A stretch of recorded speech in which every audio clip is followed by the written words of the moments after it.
our presentation is broken up tonight into both people who receive regional center services as well as the generic supports that are available to anyone in California, but not specifically geared towards regional center services. So just wanted to, we'll kind of clarify that later on as well.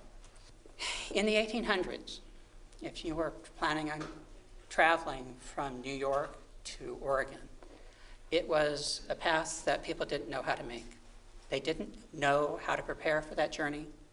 They didn't know, there was no trail, there was no clear markers how to get there. So the only way that people could get and make that journey safely was by hooking up with people who knew that path already, people who were guides, who knew the route, who could teach you how to prepare, how to make this journey safely. The job market today is a difficult path for anyone. People with excellent educations, people with excellent work experience, they have a hard time finding employment. But for people with intellectual and developmental disabilities, the path is harder. Fortunately, we have guides. We have people who can help you on this process. So that's where we're going today. We're gonna meet our guides. Now, this is the ideal model of the way that a service system would work for people who needed employment assistance. We would have the schools and the regional centers and the employment centers that would have equal pathways for people who needed training programs. And there would be also a very clear pathway for people who could go straight into competitive employment. And the people who went into those training programs, there would be a clear pathway from the training program into the service that could help when they were ready for the competitive employment. That's the ideal model. Unfortunately, our system historically has not been the ideal model. And a few years ago, the United States Department of Justice started to take a look at our service system. And what they found for people with intellectual developmental disabilities was that supported and integrated employment they found it to be a very effective model, but states were not providing access to people with that model. It was not the people in the system who weren't being helpful. It was not the people. It was the actual funding source was directing people only one direction, and that was into workshops, into sheltered work. Sheltered work was meant to be transitional, but only 5% of the people who entered sheltered workshops ever got a job in the community afterwards. So they found that the system was broken in that way. And again, I want to make it really clear. It is not the people, the employees of that system's fault. It was a funding issue. It's a structural issue. So instead of this ideal model where there's equal access and then a clear transition, this is what our system has looked like historically. We've had schools and the regional centers, employment centers, with this wide, broad path that was really not a path. It was a fenced-in corridor that led people directly from those programs into sheltered workshops. There were a few people who got integrated employment. In California, 3% of people who are served by the regional center system with intellectual and developmental disabilities have their own job, 3% in California. 4% of people, another 4%, have group employment where they're not directly hired by the company they're working for, and they're oftentimes making sub-minimum wage. This is not where we need to be. Fortunately, in addition to the Justice Department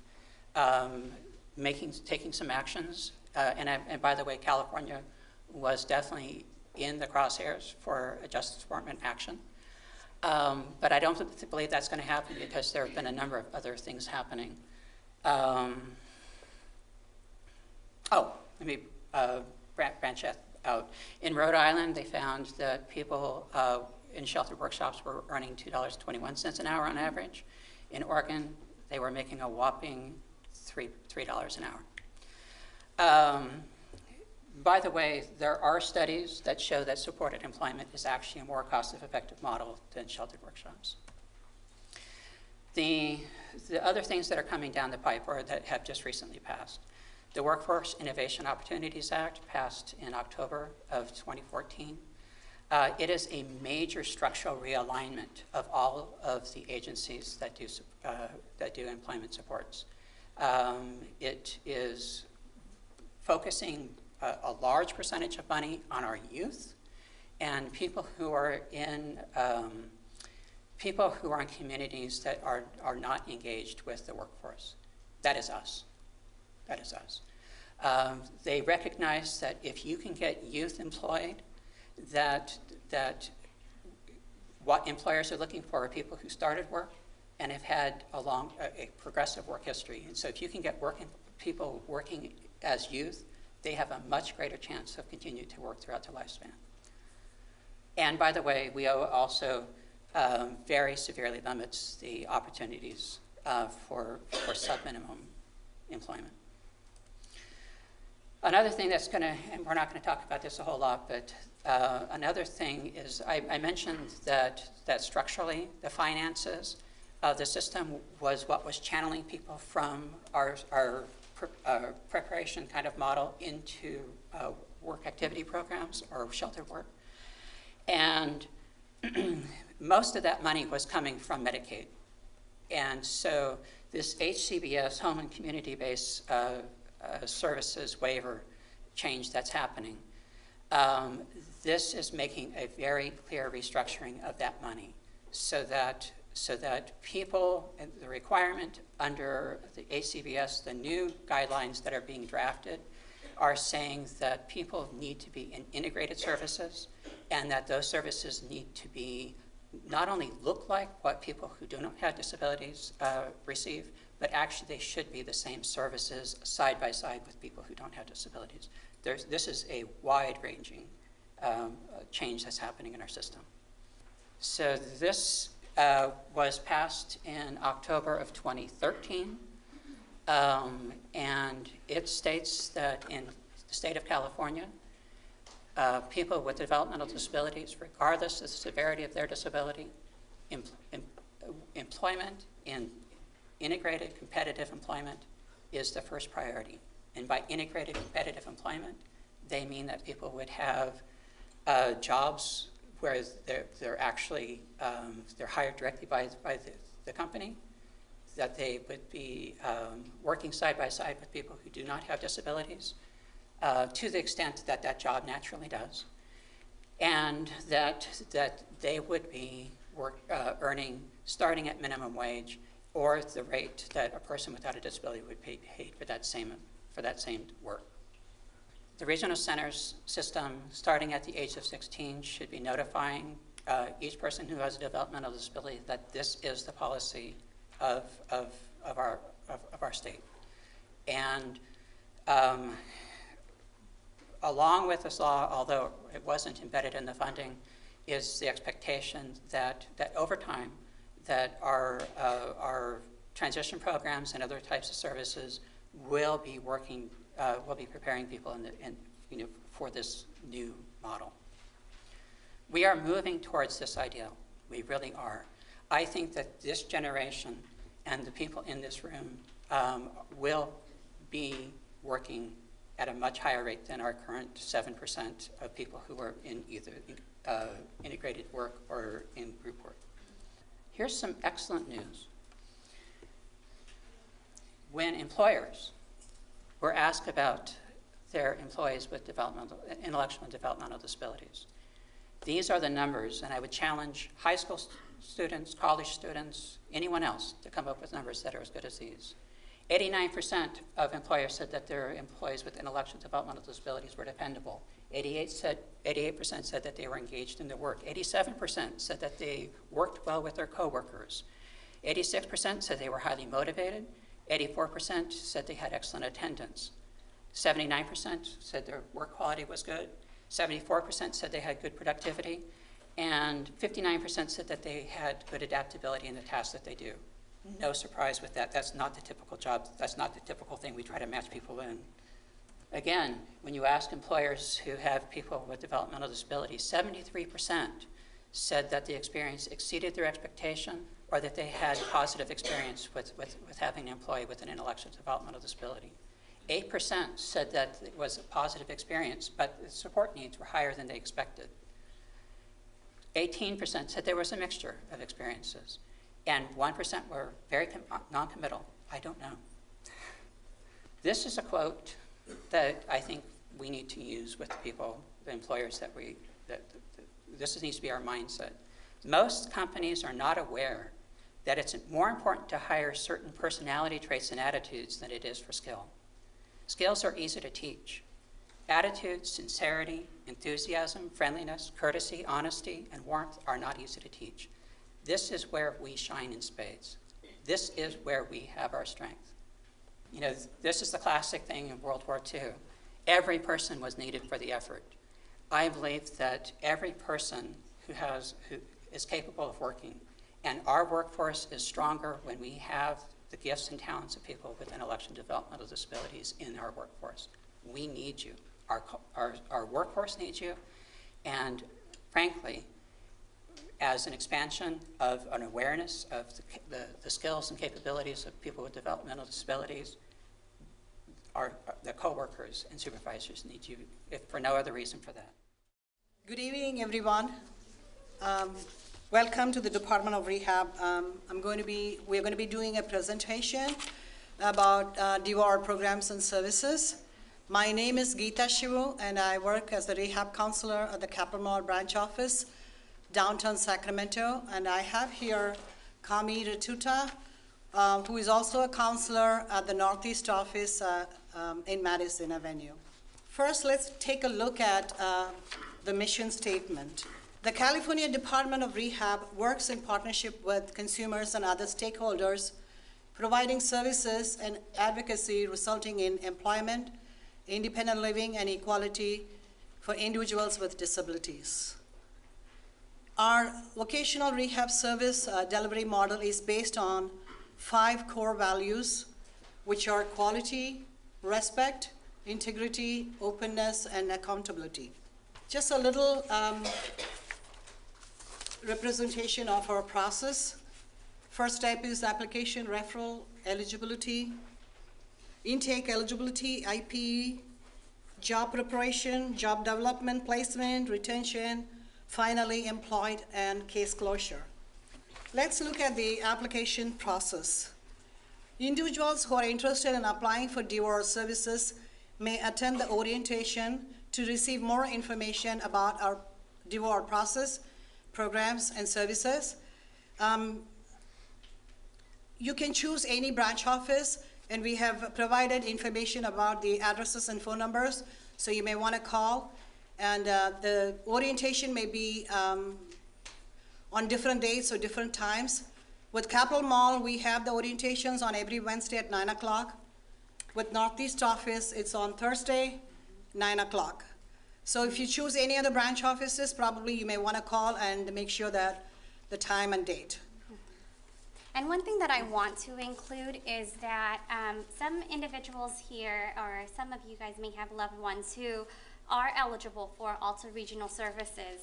And if that's the case, we encourage you guys to please initiate this application process by holding a conversation with your service coordinator and determining whether right now would be an appropriate time, or just to get the discussion going and start deciding on when would be a good time to start the process. Okay, where could you obtain the DOR application packets? You can visit our website, www.dor.ca.gov, or you may want to call any of the branch offices, and they can mail you a copy of an application packet, or you can visit the office and obtain one. Okay, let's look into the DOR process. The first step would be an initial intake interview. Usually, this takes place at the DOR office. This is the first contact between the consumer and the DOR counselor to allow the DOR staff to gather additional information regarding applicants' employment goals, priorities, preferences, about their disability and impediments, how it is affecting them, and the activities of daily living, and so on. This gives a counselor an opportunity to assess and evaluate the consumer skills and employability. Usually the timeline is the intake appointment is scheduled within 2 weeks from receiving the application packet. The next step would be eligibility. Now, who is eligible for DOR services? An individual must have a physical or mental disability, and it should cause impairments that substantially impedes one's ability to secure employment. And rehab services are required to prepare to gain, to retain, or regain employment. And the individual must prove that he or she can benefit from services in terms of an employment outcome in an integrated setting. Now, anyone who may receive a SSI or SSDI may be presumed eligible, although if the counselor feels that more assessments are needed to make a person eligible, then at that point they may be referred for additional assessments to establish the eligibility. The next step would be the individualized plan for employment, plan development. This is a written plan describing the employment goal, providing the timeline to reach this goal, descriptions of services, service providers, the process to get services, criteria to measure progress, identification of comparable benefits, consumers and counselors' responsibilities. Everything is documented. And usually the timeline to develop the plan is 90 days from the date of eligibility. The steps that may be utilized that lead to the development of an IPE would be assessments, including ESA, which is called External Situational Assessment, vocational evaluation, vocational exploration, informational interviews, analysis of client strengths, resources, priorities, preferences, concerns, abilities, capability, interest, and finally it is going to be an informed choice. Usually the DOR counselor and consumer, they have an IPE meeting where they discuss about all these issues, all these aspects. Who will be the service provider, what are the services needed to achieve the employment outcome, and what kind of setting is needed to reach their employment goal. In addition, they will also discuss about the comparable benefits. DOR believes in seeking comparable benefits, which is any kind of benefit that may be available outside of DOR. Every client is expected to seek for it. If they are eligible, they can apply for it and get it. Some of you guys may already be familiar with IEPs, right? An IPE is very similar to an IEP in that it outlines the goal that the individual, it identifies the goal that the individual will be working towards. And it also outlines the services, the service providers, the individual's responsibilities, DOR's responsibilities, as well as the service provider's responsibilities when these services are when we anticipate these services to begin, and how long we anticipate the individual to go through the rehabilitation process in order to become employed. So it's very similar to an IEP. Now, an ESA is similar to a work site evaluation. So the individual would be referred to, let's just say, about a 40-hour work week. It could be broken up into 2 weeks, depending on the individual's needs as well as depending on the sites available at that time when we refer the individual to the worksite assessment. So we're hoping that these types of assessments will give us more information regarding the individual's employability, the individual's work skills, strengths, and needs once they begin working. So that's what we're hoping the evaluations would give us. It would just give us a clearer picture of who this individual is as an employee. And then the reason why we have informed choice underlined here is because we really do practice and follow the practice of informed choice. We believe that this IPE, this plan, is a plan to help the individual reach the dreams and aspirations of theirs. And so it's very much, their participation is very much valued when we create this IPE.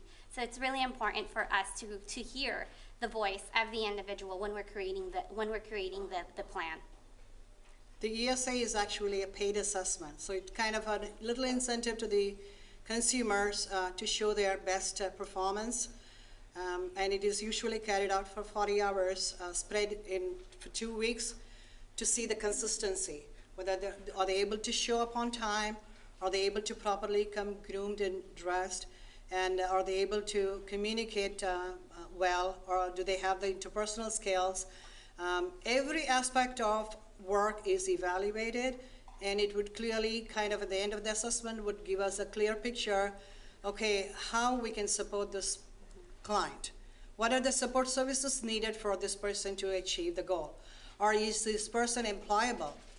If the results come out saying negative, like, at this point the person is not employable, we do refer them for other resources, like they can participate in volunteer work to gain all the skills.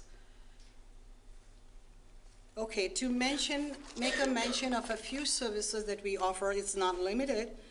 I'm going to just mention a few. Vocational counseling guidance, job preparation, job development and placement, PVSA, which is the expansion of it, is personal, vocational, social adjustment. It is more or less like a barrier removal. Job coaching, transportation, although it is not a VR service, it is a tool to participate in VR services. Clothing allowance, if anybody requires any kind of interview clothes, we provide that. Any work clothes,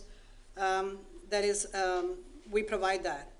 Occupational licenses, tools, equipment, and supplies, vocational training, post-employment services, assistance with the purchase of assistive technology, referrals and assistance to obtain services from other agencies. So the post-employment services would be one after we close, the DOR case is closed, and within 12 months period, if the client changes a job or receives some kind of promotion or it has some kind of difficulties on the job, then we provide a short service called post-employment services. It's very limited in its scope and time.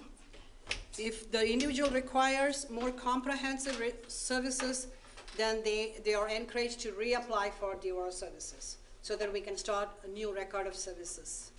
So just to give everybody an idea of what PVSA services may entail, let's just say there's an individual who has some difficulties understanding what would be appropriate topics at work or appropriate personal space at work and whatnot. So this would be a short-term intensive service in which somebody comes in and they would be able to teach the individual appropriate topics to talk about at work or how to identify social cues and so forth.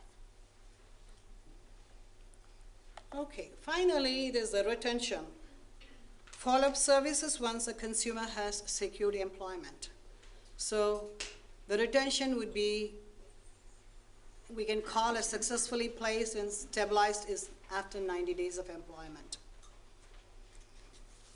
So let's look at some of the closures. What are the different reasons that may result in a case closure?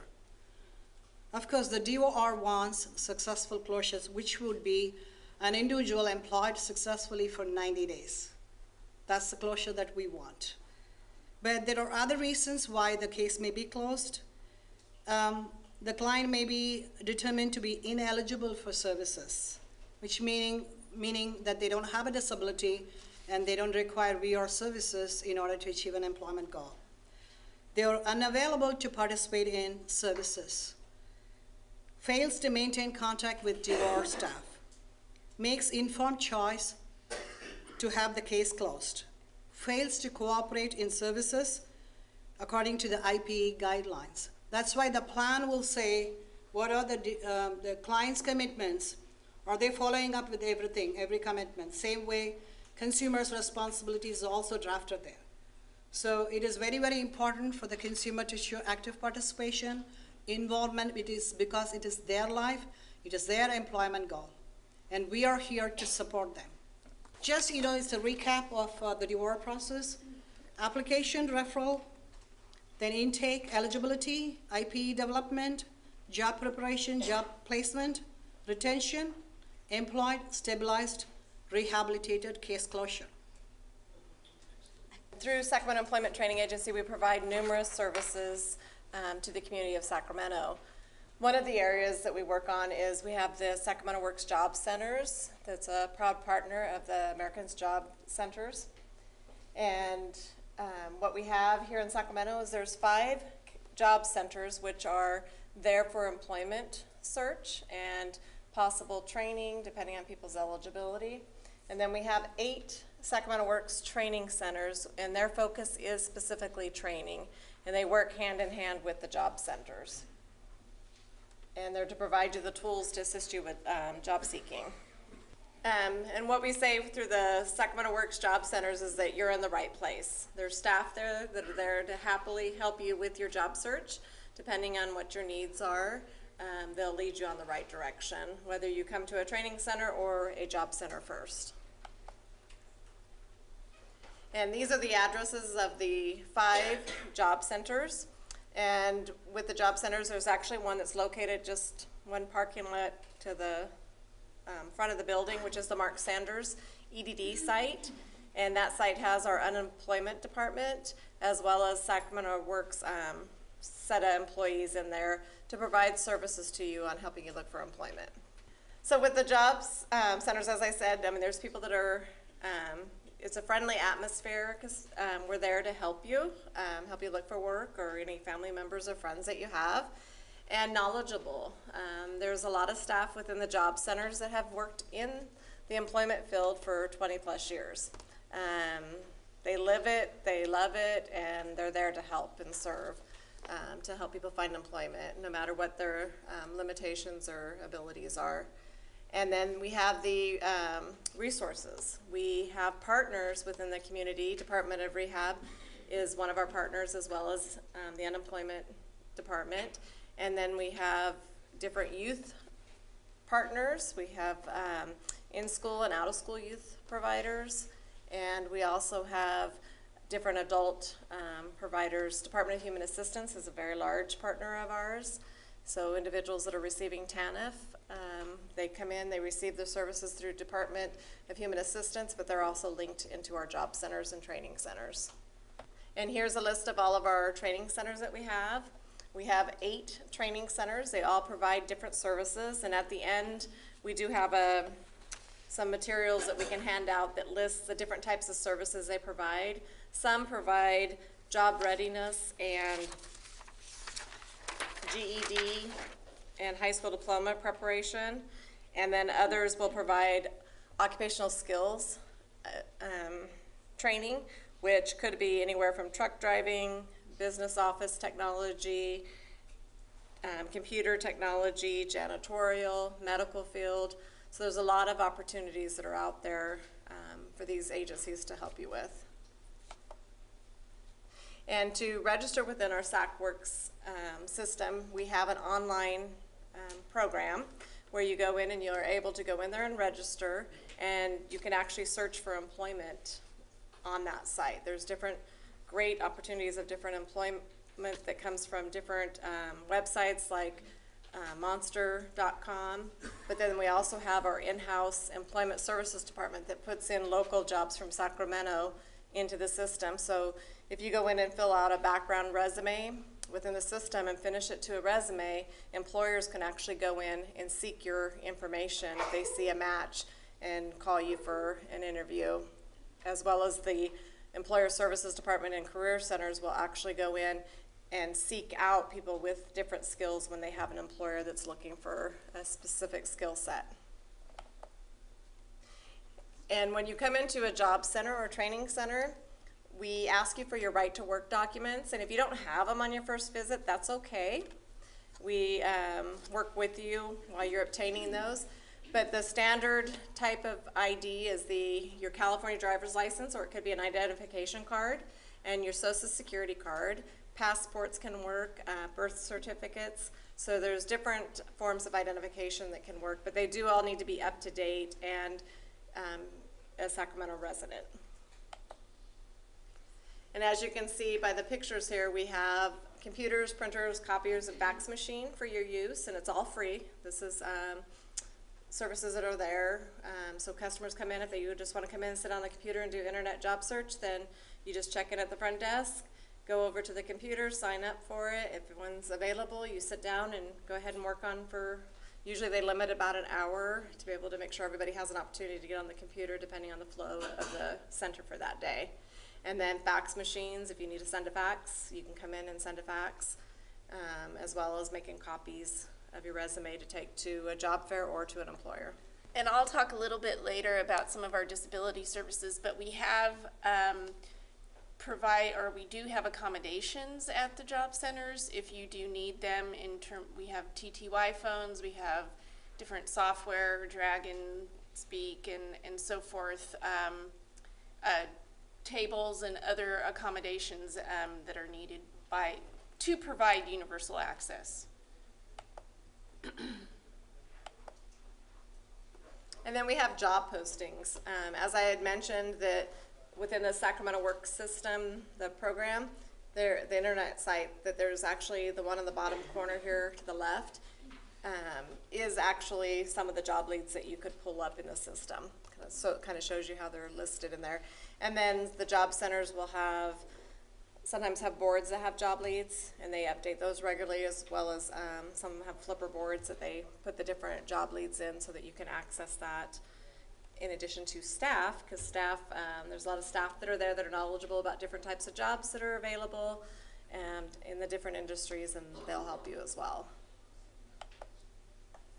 And then community resources.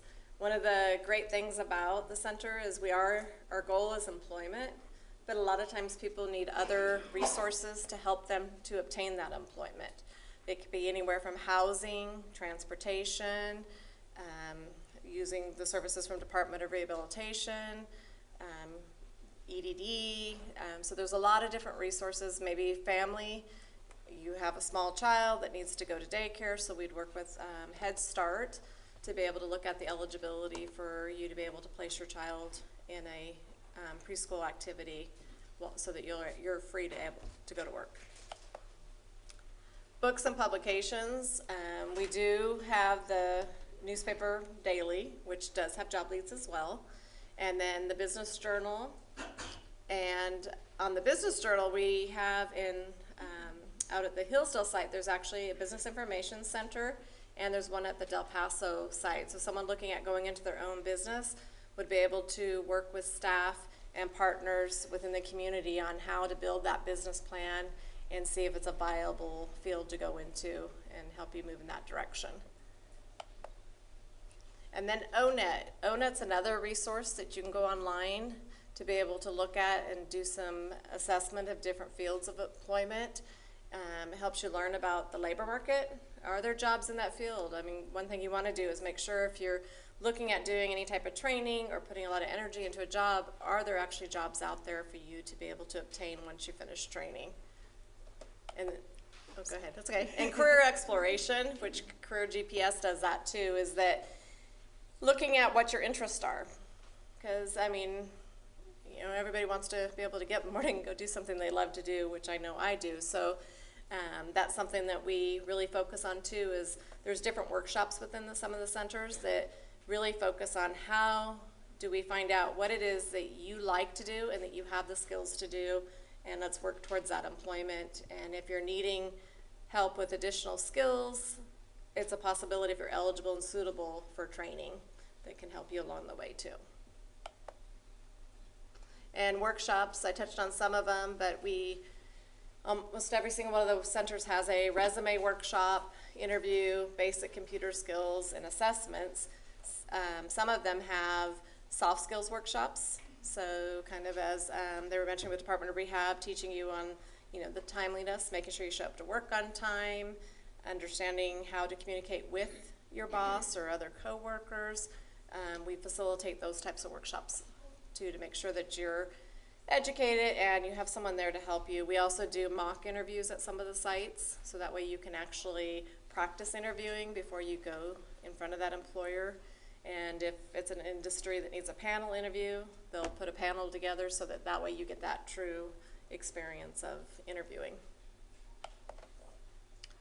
Computer literacy, so like I said, some of the career centers or job centers will have basic computer classes. I know at the Hillsdale site, for those that are Spanish speaking and Russian and Ukrainian, we actually teach the basic computer in those languages as well as English. So that way we're trying to encompass the communities that we serve and make sure that they're provided those services. Typing, we actually provide free typing tests. So if you find that there's an employer that you need to take a certificate showing your typing speed, you're able to come into the center, practice, and then once you get the speed you want, staff would be able to print you up a certificate that you can use, and it does work with state and county employment as well.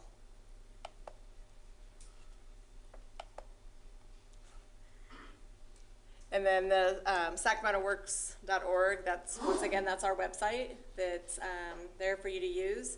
You can register before going into a center, or you can come into the center and staff will have you sit down to register. It takes maybe 5 to 10 minutes to do. It's very basic. And then when you go into the resume piece of it, that'll take a little bit more time because you're looking at dates and skills that you actually have to put into that piece. At the Hillsdale site, we teach a Navigating Sacramento Works workshop, so that way you can actually learn how to maneuver through the site and gain everything that's in there, because there are actually videos in there and tutorials and things too. So. And then assessments, we do KeyTrain. KeyTrain's a great program. The first, what the test will do is it's about 15 minutes. And you go in and there's, you'll take a test on reading for information, locating information, and mathematics. And then when your score comes out, if you scored below a 50% or even at 50%, staff will teach you how to go in and use these tutorials in there to practice, to build up your skills in the area that you were not as high in. And then once you get in there, there's other areas you can actually do practice testing. And I've heard a lot of people say that taking state tests, that this helps them get in there and get used to that computerized testing. So it's a great resource. And the ticket to work. Okay, so I was just going to briefly mention the job centers and training centers, as I mentioned earlier, are dedicated to universal access by anyone who would like to use them. As part of that, for a long time we've had the Ticket to Work program, which is for job seekers who are on SSI or SSDI and want to go back to work. Have any of you ever received ticket information in the mail? Yeah. And so we do have dedicated staff who know how to work with the Ticket to Work program. It is funded by Department of, or Social Security Administration, so there are some special forms and information that one would go through in order to assign their ticket or enter into the program. We have orientations scheduled regularly at our job centers, normally on, we've been holding them at Franklin, but also at our Hillsdale Hillsdale Job Center, and I have information on the orientations if you're interested in that. Through the Ticket to Work program, we do provide access to benefits counseling, which is very important because a lot of people are really concerned about going back to work and how that might affect their benefits. That's one of the hardest things to kind of get over in your mind, but there is a really complex safety net that is developed by SSA so that you can go back to work or try to go back to work and see if it's right for you. It really helps to protect you as you attempt to try to go to work to see, again, if it's right for you, and it makes sure that your benefits are not affected. So Jennifer Fisher is our Disability Resource Coordinator, which also brings up another project that we have. We have a small grant from EDD that's funded by Department of Labor that we just received, and it's called the Disability Employment Initiative. And we just started it in January, and the purpose of that Disability Employment Initiative is to further build the capacity of our job centers, both here in Sacramento, throughout California, and in the nation, to serve people with disabilities. And so we have several activities we're launching under that, primarily staff for training, training for staff, excuse me, which we will be starting this week, and then also partnership building. They really know that working together with agencies such as DOR and even the Mind Institute will just provide more resources to the job seeker who comes into our job center and might need additional resources in order to get that job from one of our many community partners. So that's the basis of what this project will be, the Disabilities Employment Initiative. And it does prepare us for those changes that Steve was mentioning in the WIOA, Workforce Investment Act services. So that's basically the information about our Ticket to Work program. And we were mentioning partnerships, very important to the whole job center system. And one of our great partners too, in addition to that, is Crossroads. Oh, right. And yeah. Crossroads is working with us on the Disability Employment Initiative. New acronyms to DEI learn. is what we call it. As well as in the Career Center system, they're actually one of our training centers. They provide GED and job readiness. And they've been a great resource whenever we have somebody with a disability that we can then be able to make sure that they get the right resources that are needed depending on the need. So, and then with youth coming into the center, I just wanted to add that real quick, that we have a universal youth specialist located at each of the job centers. And what that individual does is work with youth from the ages of 14 to 21, and they get them acclimated into how to look for work, understanding the job center system, and then determining which program they'd fit in, because we do have our out-of-school, in-school program, as well as the adult system, which is the Workforce Investment Act, soon to be Workforce Innovation Opportunity Act.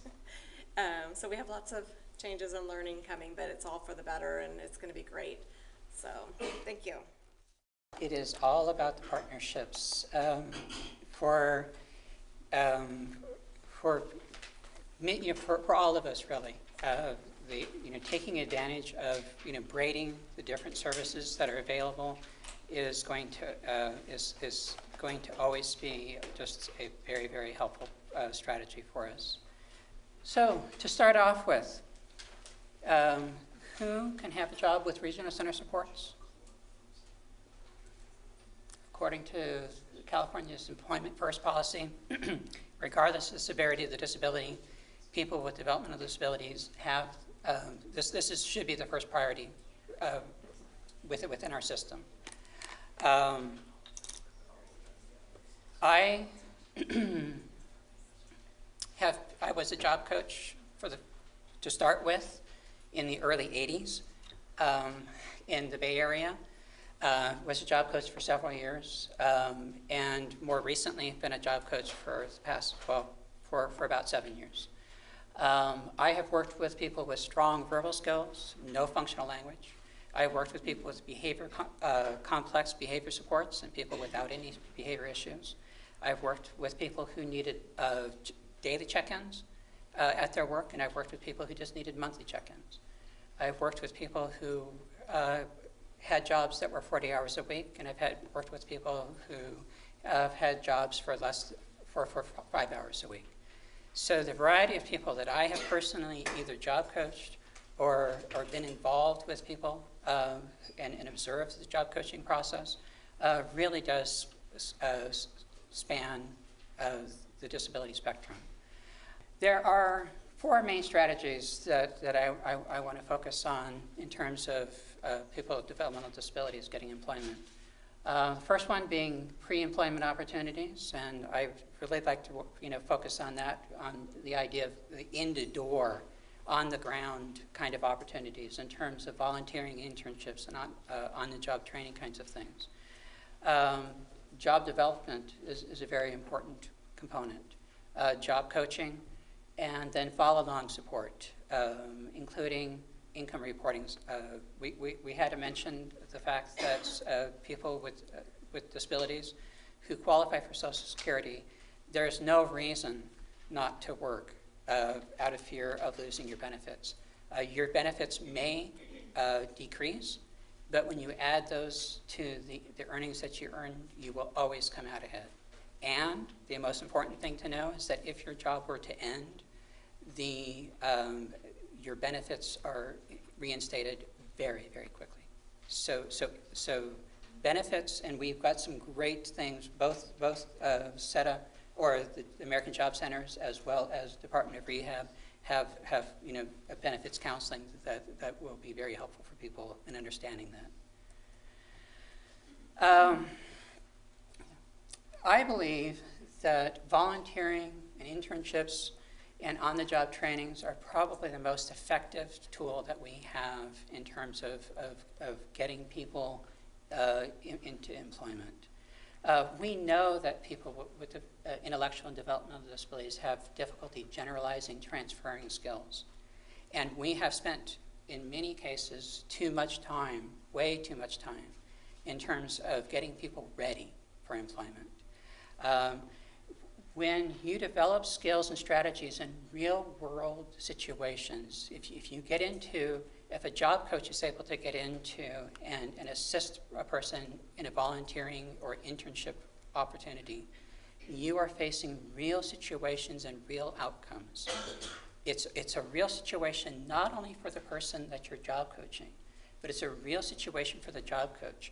I can't tell you how many times I've seen people working in centers and not realizing that the things that the support systems and the things that are happening would never fly in a job environment. And then they get into their first opportunity of volunteering, and they're like, oh my gosh, I've got to change completely what we're doing, because what is acceptable in the center is never going to work in a real world situation. So getting people into those real world situations is beneficial for both the person who's receiving the service as well as the people supporting them. The other important thing about this is that if you're able, as a job coach, if you're able to develop a relationship with a person in a volunteer setting, you're able to develop the expectations and the roles and the communication and everything in a situation that you're not putting a real job in jeopardy over. You can practice, you can develop that relationship in a very safe opportunity. It's a really, really critical thing. If I had a year to work with someone, I may spend a week or two on pre-employment things in the office in terms of discussing interview and dress and all that stuff. But by far, in my experience, working with a person in a volunteer experience is so much more productive on both sides of that. I believe that every volunteer or internship should be approached with the idea that there is a very real possibility of getting employment at that site. Having that mindset makes the right makes the right expectations of both the person who's going into that site and the person who's coaching them. This is an experience that is an opportunity to monitor the skill building and highlight it with the people who are there.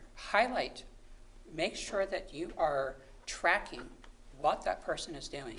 Bring it to the attention of the coworkers and the supervisor. Really allow this to be an opportunity where people shine.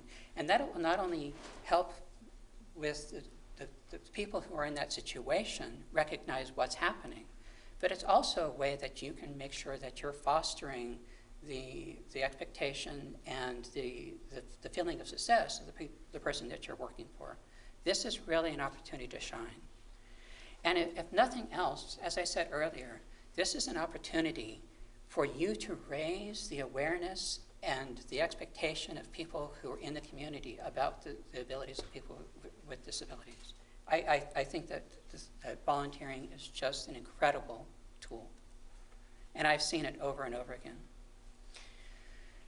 So during the time on site, the job coach, if they're doing their job well, they should be noticing the trends of where that person has the most skill, the person that they're coaching. Where is that person being the most successful?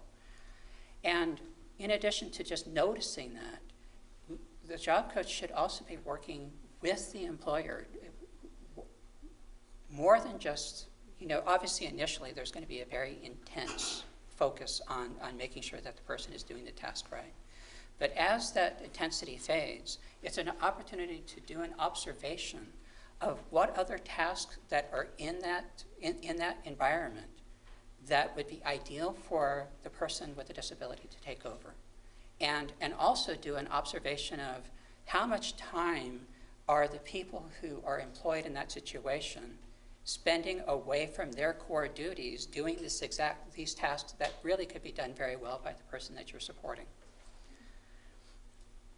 And why are we doing this? We're doing it, first of all, because we are nice people and we want to be helpful. We're also doing it because this is an opportunity to build a case in that environment to say, you know what? I could make your business more efficient. I could make your business I could allow your workers to really focus their attention and their time on the core task that they are, first of all, highly qualified to do, and the core tasks that are going to earn you money. And if this person were hired to do the task that we have pulled away from other people, then your workers could really focus their time and attention, and we could make you more profitable. If you were to hire the person that is here right now for 10 hours a week, let's say, you would be more profitable. And that is, by the way, this is not a slam dunk. It oftentimes doesn't work. But this is really, this is the kind of thing that a job developer does. And if you are doing an internship or a volunteer, you can take that role on in that opportunity. This is from a very excellent article that you can find online from the Institute in Community Inclusion. It's called When Existing Jobs Don't Fit, A Guide to Job Creation. But these are questions that you could be asking of the employer. And these are also questions that any job developer does separately, even if they're not doing it as part of an internship. But basically, are there times that your business is more busy? And is there something that we could do to accommodate you with that? Are there things that again, are pulling your highly paid and much more specialized employees away from the things that they should be doing, and are they doing tasks that could easily be done by the person that we're supporting? So there's a whole list of questions that are part of this, and that process is called job carving, where you basically are saying, if you add a position and we could carve out duties from other people, then we could make your business more profitable, and the person that we're supporting could have a job at that environment. The thing I like about job carving is that it's a way for people with intellectual and developmental disabilities to be in more than just entry-level positions. I've worked with a lot of people in entry-level positions in terms of washing dishes, doing retail. Those are great positions. I have nothing against them. But the problem is that they are very limiting. And if you use the job carving strategy, any company that has, I've worked with small companies that have used this strategy. We had a guy who we actually did this strategy with. He was doing a volunteer position at a pet shop, and he was doing the back of the room animal care, and it was something that the owners of that pet shop had been doing, and through the process of volunteering and him taking on more of that duties, we made the case that, you know what, you have been able to be out front more, dealing with customers and answering questions and making sales, because we're doing this and you could be out front.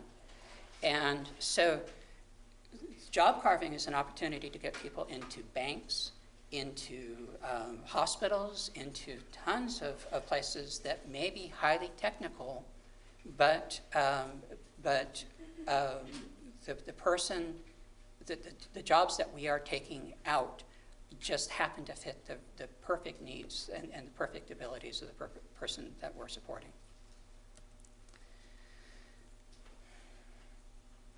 Again, I believe that any opportunity to volunteer or internship, that those should be approached with the idea that there's a possibility of being employed in those sites. They don't always lead to directly to jobs, but there are things that I would encourage for every time that you volunteer or do an internship that would happen.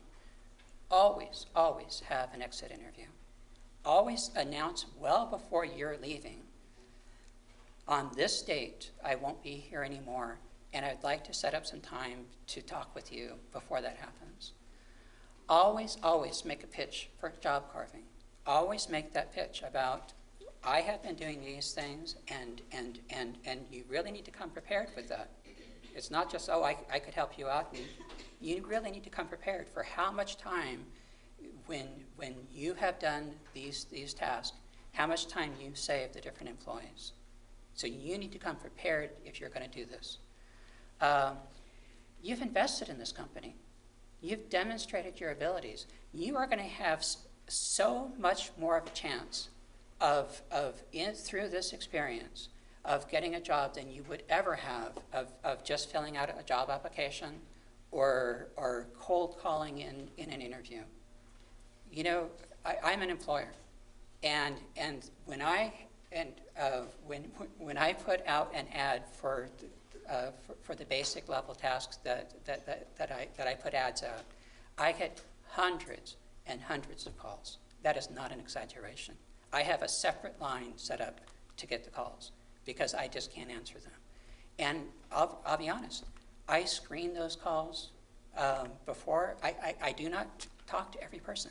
I screen them, and it's not fair. It's not.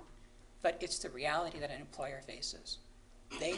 They are looking for these classic kinds of profiles, and we don't generally have the long work history, the education, the continuous work history. We don't fit the classic profile. And so these types of opportunities are just gold. And I encourage people to take advantage of every one of them. And by the way, don't ever leave a site like this without a letter of recommendation. Again, you've invested in this company. You have spent time there. You deserve one, and it should be a good one. Do not leave without a letter of recommendation. Nonprofits are allowed to have volunteers. If you're at a for-profit, there are some very strict requirements that they have to face when they bring people in. They're not allowed to have volunteers at a for-profit. They can have internships. And internships have very clear kinds of guidelines. And one of the things that you need to know, and by the way, one of the most important one is that an internship by definition needs to benefit the person in the internship more than it does the company. So one of the things that I say about volunteering is really, frankly, you need to have that same mindset in a volunteer position as well. You need to make sure that if you're going to be there, that you use that opportunity to your advantage. But in an internship, that's required. A second thing that's generally required from an internship, well, it is required, is that it's supposed to be an educational experience. And one of the things that really is best in an internship is if you enroll in a community college internship class. They're very, very minimal. I've supported people through them. I believe it's the class that I supported people in was 1 day a week. It was actually it was a very helpful class. People may need support in that class, but it is an important thing. The one thing I'd have to say about the difference between volunteering at a nonprofit and intern at a for-profit. In my experience, I mean, you think about it, nonprofits, they're struggling, struggling to get by. They stretch their dollars very, very, tight. Volunteering at a nonprofit is great as far as just getting the experience of finding out your skills, finding out your interest, those kinds of things. As far as the realistic possibility of being hired on by a company, doing an internship at a for-profit is a much richer target. And again, they have a different level of expectation when they have an internship. Just something to think about. So the role of a job coach is much the same if they're job coaching in an internship or a volunteer experience as it is when they're job coaching as at an actual work site. So I'm not going to review the whole thing. It's much the same types of skills. The one thing that I want to say about long-term support, I started at an agency years back at a time where there was something very interesting happening in the agency. Some of their most successful clients were in situations to where they had demonstrated that they knew the job. Many of them had been in those jobs for 5 to 10 years. They had demonstrated that they knew those jobs. There was nothing that was really happening where a job coach felt that they needed to continue on that site. And so the agency made the decision to continue to have some very short appointments scheduled at their agency office. They did things like just check-ins, like how's it going, and they continued to make sure that they did the income reporting for the Social Security.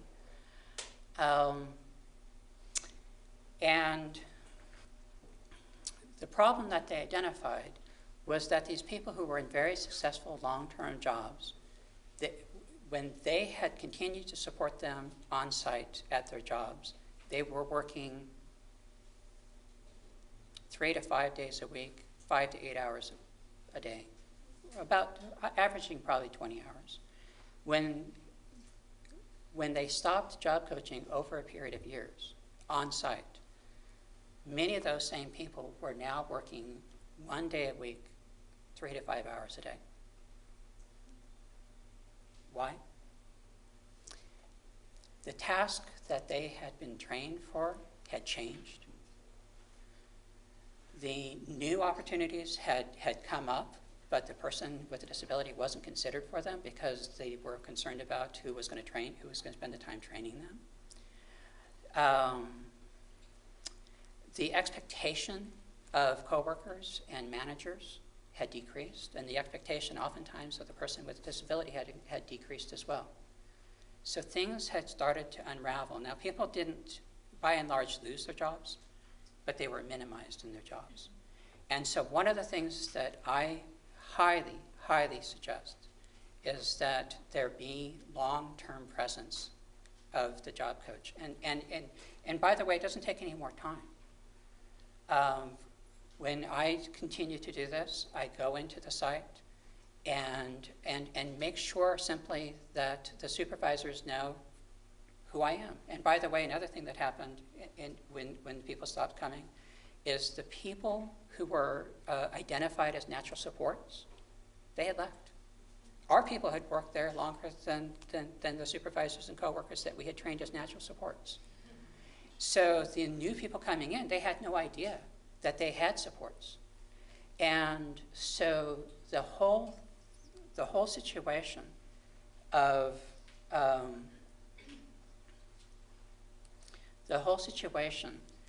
had just started to unravel. And so when I go in as a job coach for long-term support check-ins, it's to make sure that I still know the people. I know what the jobs are. If the jobs have changed, I can identify that.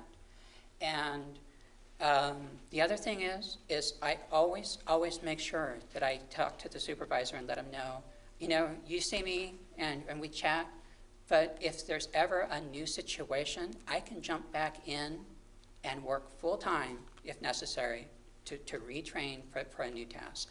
Because people get into the habit of, oh, that's the guy who comes once a month for 2 hours, or not even for 2 hours, for a half an hour. And they don't realize that that level of support could be kicked back up if needed. Another possibility for employment for people is microenterprises. Microenterprises are where people have a clear passion, a clear something that they're interested in. It can be a whole variety of things. I'll show you some pictures. It's complex. You need a business license. You need to track your income. You need to report it not only to Social Security but to the IRS. You need to have business accounts. I mean, it's a complex thing. That does not mean that microenterprises are only for the people who have amazing skills. Microenterprises can be for people, actually, many times, for people who would be very difficult to have traditional employment. You can have your own business, and if you have severe health issues, that may make it difficult for you to be available as scheduled, because you can do the work when you are well. You can have a microenterprise if you are, one of my favorite guys was just a little too salty for a traditional job. He liked to make these wonderful comments, and they really were. People were so endeared with him, but he would not be, and he had a coffee cart, but he could not work at Starbucks. Starbucks, the HR would have cut him out in a day. But in his own microenterprise, this guy was beloved feature of his community. And so there's a whole variety. And again, some people on this page are very have behavior issues. Some people don't. Some people have communication strengths, and some people have no functional language. So microenterprise is a very open-ended type of option for people. In order to make that happen, I mean, there are a wide range of supports that are necessary, and there are agencies in areas that are able to provide the supports. Business planning, financial tracking, transportation. The guy who you saw with his own lawn service, he doesn't drive. He's driven to each site, and so there's plenty of opportunities for this to happen. So if you receive regional center services and you're interested in a job, there's a clear process for this. You contact your service coordinator, and you don't need to wait until your next IPP, ISP, IEP. You can call these meetings anytime you want. Write the goals that you have for competitive employment. When you get a referral, go to the site that you're referred to. Many people think that they're referred to competitive employment, and they find that the service that's provided doesn't match their needs. And that's actually the key thing. It's not whether or not you like the service that you're referred to, it's whether or not that service matches your needs. And so if it doesn't, that's what you make sure that you write. And this is all in writing, by the way. But that is what you communicate in writing to the regional center. There is a pamphlet, this down at the very bottom. This is a pamphlet from Disability Rights California. I believe at the time that they wrote this pamphlet, it was still Protection and Advocacy. But this will be one of the resources that you have on the PowerPoint if you sign up for the Dropbox for this. Question to the Sacramento Employment Training Agency folks. I have a son who's 19, so he's kind of in that and still enrolled in high school, so in that transition period, working with workability, and wanted to know when, is it appropriate to engage you guys at this point? Because from what I heard, if that's feasible, some of the other programs, maybe the other speakers could comment on limitations on, do we have to wait until he's 22? Well, yes. I know that what staff do within the different youth programs is they'll work with workability. So they'll coordinate services to make sure what's best for him. But he can also come in, get acclimated to the center. So there's a lot of steps that could be taken in that direction towards employment and kind of work at his pace. I actually have a question for each of you for the Department of Rehab. When you talk about job coaching, are you actually going with the individual to the job and doing the coaching? Right. They'll be assisted in finding a job. So we do refer them to other agencies who work with us, do the employment preparation, and then place them. And then after they maintain the job for 90 days, then we close them. Okay, thank you. My other question is for Sacramento Works. Are you vendored by the regional center, or how do you get paid? What is the cost out of pocket for families of individuals with intellectual and developmental delays? Right. Sacramento Employment Training Agency receives federal and state funds and different grants to provide the services we provide. So the Workforce Investment Act, which will soon be the Workforce Innovation Opportunities Act, is funds that comes down through Department of Labor into the state and then out to our centers. So the services to a family would be free. And then we partner with other agencies in order to be able to provide the specific needs that customer is needing to be successful. And hopefully that answers. Hi, I wanted to know just how it is that you get during the transition period after 16, how do you get a volunteer opportunity for a youth that is disabled? Because it just doesn't happen through the IEP process. And my son is 17, but he'll be 18 one more year in public school, but we haven't had an opportunity to volunteer yet. So there are some schools that have workability programs and other types of programs where volunteering is a portion of the transition program. There are other schools that do not have that. As far as the level of job coaching that I was describing, including working with people in volunteer settings, are services that are run either by day activity or day programs or supported work programs that are vendored by the regional centers for adults, which, as you know, is after people are 22. I have worked with families. I have worked with people who have done these types of activities with family members, but as far as a funded job coach for that, it's either workability or it would be after transition age, starting at 22. Hi there. So my question, once again, was about transition because over at my son's last IPP, he's a late 16-year-old. He's born over in mid-September, and they figured out that he was going to be starting college before he was 18. And fortunately, the Social worker said, you know, we need to go over and transition him at his next IPP. I need to bring the adult service coordinator. But I'm curious, I've seen some hints that there are some transition programs out of Department of Rehab, because although he is planning to go to college, I'm concerned about making sure he has job skills, because I'm afraid he's going to fall into that crack where he's got the intellectual capabilities but not the soft skills for employment. We do have counselors working with TPP clients, with the school district, and I think it is a question for them to answer. I don't have the answer for that. I'm concerned about transitioning him Got it. as since he's under 18. So And there waiting was- till 22 is going to be too late. Yeah, there was a part of your question that I wanted to address, which is that you were mentioning that you don't want your child to graduate and then not get employment.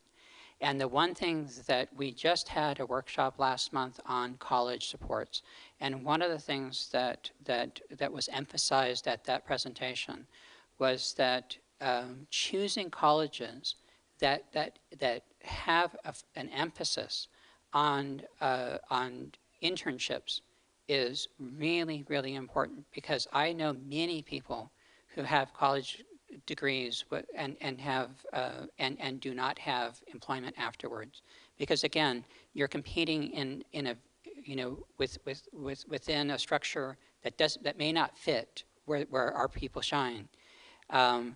And that opportunity to do internships in college or afterwards is really one of the most effective strategies for people to not only have a degree, but employment afterwards.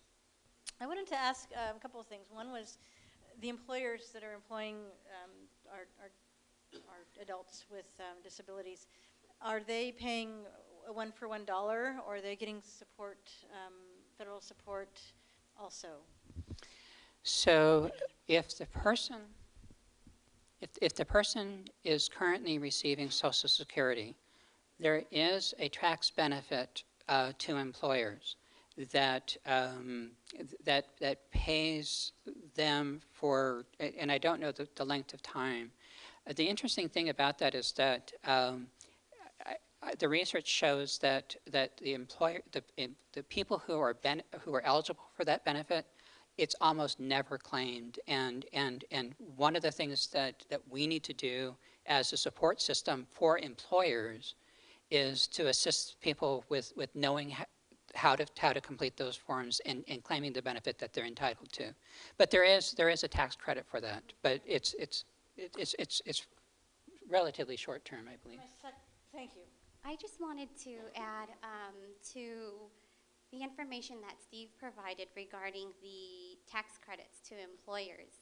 I believe what Steve was referring to is called the Work Opportunity Tax Credit, in which employers who employ individuals from certain categories under the Work Opportunity Tax Credit, and for a certain number of hours will get a certain amount to claim on their taxes. I believe it's about 400 or 4,000 hours over about 6 months or a year. And then there's some forms that definitely do need to be filled out within 28 days after their initial date of employment. So it's really important to get that going as soon as the individual starts working. I work with the Transition Partnership Program population, 2 schools within the Sacramento County area, as well as the supported employment caseload. So I have a mixed caseload, and I've had opportunities where I was able to assist my job developers in filling out those forms. But if you guys need more information, or if anybody wants more information regarding that, there's some information on EDD regarding the Work Opportunity Tax Credit. It has information for employers as well as how to fill out the form. And then, of course, you guys, if anybody here is already a Department of Rehab client, you guys are more than welcome to go to the Department of Rehab or maybe speak with your counselor about that. but I can't guarantee that all counselors know about that. Hi, I have a couple of questions. One related to the work opportunity tax credit. In my experience helping clients to use that, apply for that, is it correct that it's based on SSI, SSDI, and someone's eligibility for that versus their disability status? Is there someone who could answer that?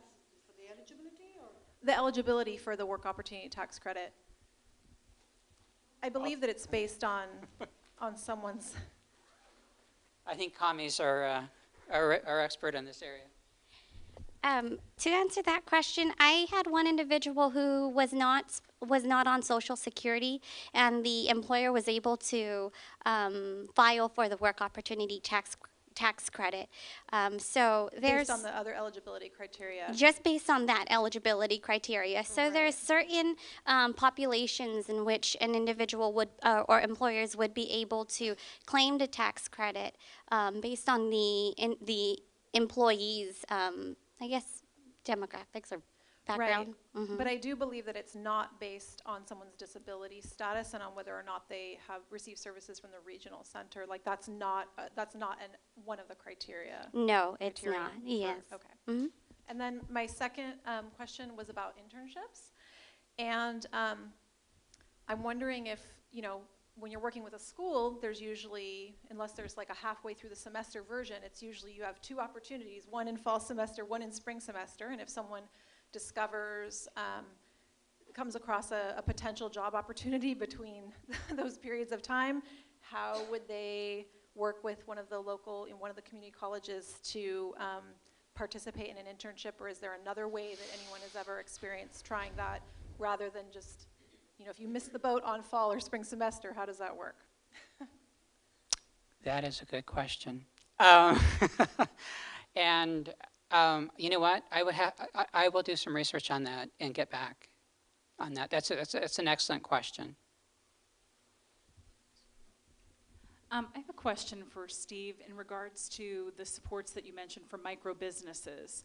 Could you elaborate a little bit more on who we could, I'm a workability coordinator in Woodland, and I would love to try to promote students obtaining micro businesses, but I don't know who to send them to for support in writing a plan of action, business plan, help with taxes.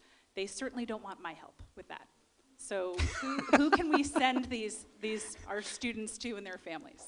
So, the first thing I'd like to say is that there is a group in Davis that does free, no-interest loans to people interested in setting up micro enterprises. And can you? Lending Works. Thank you. And the person who was in the center slide, who has the scanning business, I assisted him with getting a fairly decent loan amount of money for that business. And again, no interest, very favorable terms in terms of getting that money paid back. They do expect it back. They do expect it back. But they make it realistic for people to get that. As far as there are a number of agencies in town that support micro enterprises, again, for the adult population, starting at the age of 22. Okay, I'm going to stop you right there, Steve. When you say in town, do you mean Sacramento? Yes. Because little old Woodland is feeling super left out here, I have to tell you. So you're talking strictly about places in Sacramento. So there's a supported employment agency based in Davis that I believe services Woodland. I would be very surprised if they didn't. But again, the only issue that may come into play there is the fact that that you're still talking to transition age, and the regional centers are reluctant to provide adult services to people in transition. With that said, there are people who I can put you in touch with who could at least give you the information of how they do it with the populations that they're getting vendored to serve. So just a caution. One other quick resource, and then we have a question right here. You know, especially for the transition age youth and in the small towns and the small communities when workability is available, get in touch with the Chamber of Commerce.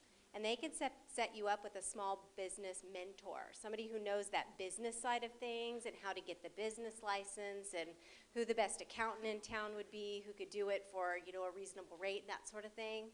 And, you know, we can be the liaison in terms of understanding the disability aspects and that sort of thing, but the Chamber of Commerce is always a really good resource too.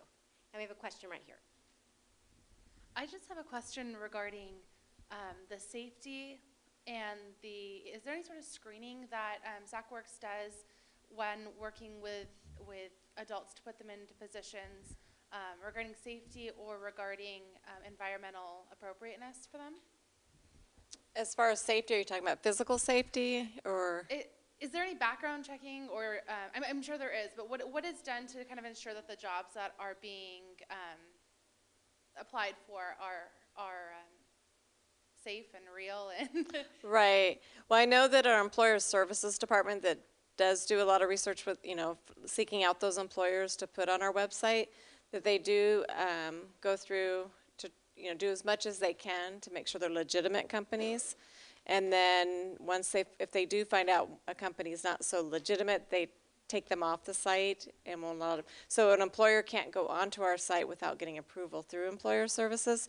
However, when you're looking at the spider webbing that it does with Monster and some of the other Craigslist and things like that, and I'm not sure if Craigslist is one of them, but that would be the area. But that's where the job coaching comes into play, is, you know, helping that customer see what exactly who this employer is, doing the research on them to look at the legitimate of the company. Because we definitely don't want to put somebody in a position that's not going to work for them. So I have a young adult who has never qualified for the regional center, is a college graduate, has no work experience, has volunteered. So I'm just trying to figure out the appropriate resource for her in terms of gaining employment. What, you know, the Department of Rehabilitation. She has an identifiable disability.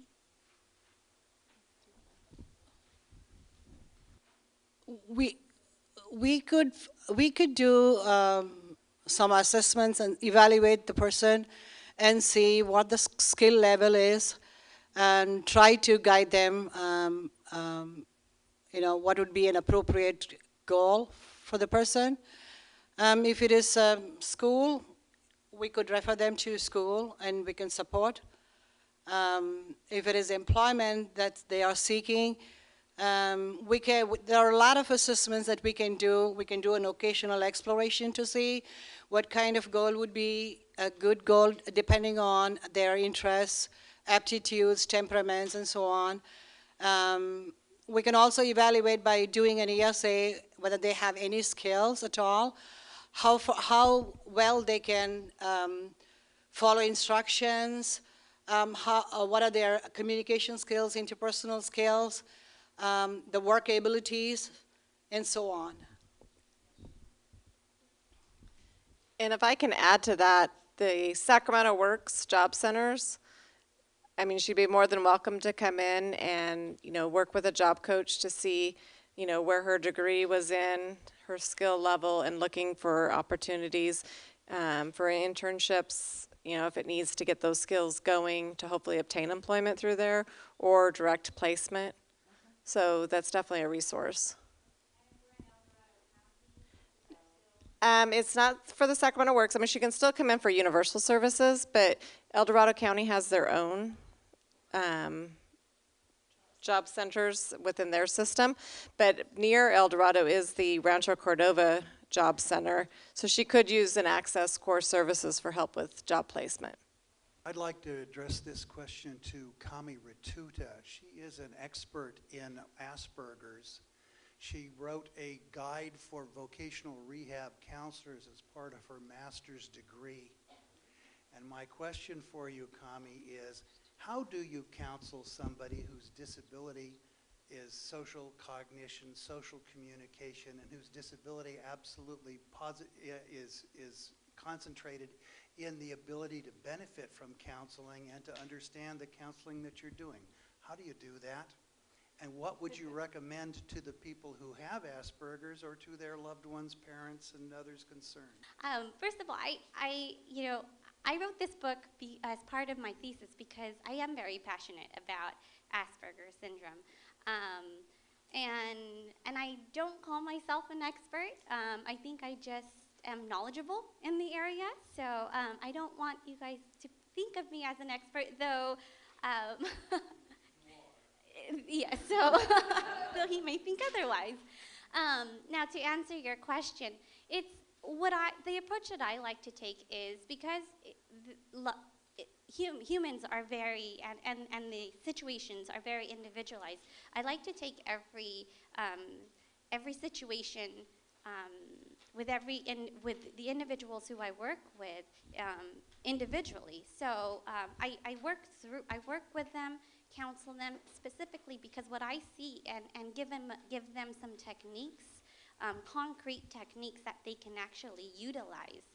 I give them time to practice, and then they come back to me and they'll report to me what exactly happened. We'll work through it again until they actually feel comfortable and have mastered it. Because what I've experienced and what I've experienced so far is that if I just tell them what to do and it's not very specific or it's something that's not concrete that they can grasp, they go back and out into the community not knowing and still feel kind of floundering. So I typically give them concrete examples and very specific examples that they could take out into the workforce. But we practice it one-on-one in the office. So, and then they'll go out and practice it on their own and come back to me. So that's the approach that I take with them. I see that it does work with the individuals who I've seen so far. And so I hope I answered your question. Hi. I just wanted to address the question, I think she already left, but the question about the work experience. I teach at Sacramento City College, and I'm also a counselor at Solano Community College as well. And in terms of work experience, what you would have to do, yes, unfortunately, it is a timed thing. She was asking whether it's just a fall and a spring thing. Well, I'll address Sacramento City since it's the closest. We have two classes going in the fall and the spring. You have in the fall, in the beginning when the semester starts, and then they have what's called a late start class that starts in the middle of the semester. So the fall, 18 weeks long. The late start is usually 8 weeks long for that kind of a work experience course. In addition, usually, unfortunately, by the time a student comes to the class, you have to have your volunteerism or your internship in place. You have to have it already in place when you step into the class. However, the work experience department at Sac City can actually help you secure work experience, not always, but they'll help you open up some doors, as well as the disability office you may be able to look at, and they might have referrals, as well as the career center on the campus, and they sometimes have jobs. And work experience classes can be internships, volunteerism, or your actual paid job. So you can earn units towards your major. Some of them, if it's within your major, let's say I'm a business major, and I'm doing something that's business orientated, then I can earn credits that would transfer to a four-year college. If I'm doing my internship outside of it, like say I'm working as a waiter at BJ's or something, I can still get units for that, but they would not necessarily transfer. But still, units are available, and you would just pay for the units. At this moment, $46 a unit is what cost is at the community colleges for the moment.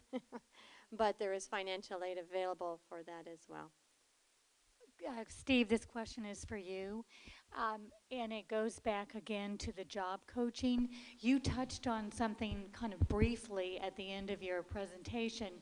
where you said kids who have been coached and are in a job and have been in that job for a while, but they don't advance, they actually even stagnate, they don't really go further, they get passed up.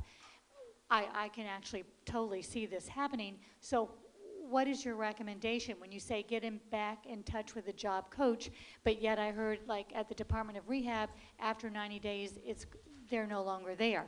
So do you go out and get your own coach? Do you go back to the DOR, or what other opportunities? Yeah, so my work experience has always been with as a vendor at the regional center. And one of the big differences between services between what a job coach can do in the regional center versus Department of Rehab is that the regional center is a much more, it's a system that's focused on what the person's needs are more than standard kind of things. So my recommendation is for people who are receiving regional center services is to ensure that not only is a job coach continuing to do on-site visits, but that they do it well. And again, it's very easy for job coaches to simply be on-site. And the thing that's so important to ensure is that job coaches are maintaining relationships, that they are maintaining an awareness of the job that the person is currently trained in, as well as new opportunities. And again, one of the things that people don't understand about job coaching, most people, and even job coaches may not understand, is that you're not just working, you're actually probably working 50-50 with the person that you are there to support, as well as the people that are employees of that company. One of the things that's so hard for people who are not familiar with disability issues is they will see a person doing something and they filter it through their own framework, their own reference. If I were given that instruction and I didn't complete it, why wouldn't I complete it? I wouldn't complete it because I was not being compliant. I didn't care about it. And one of the things that's so important for the job coach is to make sure that you work with employees to make sure that they understand the right way to give instructions, and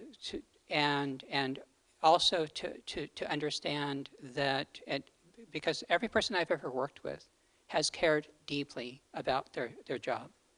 And so whenever, I always tell people, it's like if you see something and you're interpreting it to mean that this person doesn't care, there's probably a different reason. And if need be, let me know and I'll help you figure out what that reason is.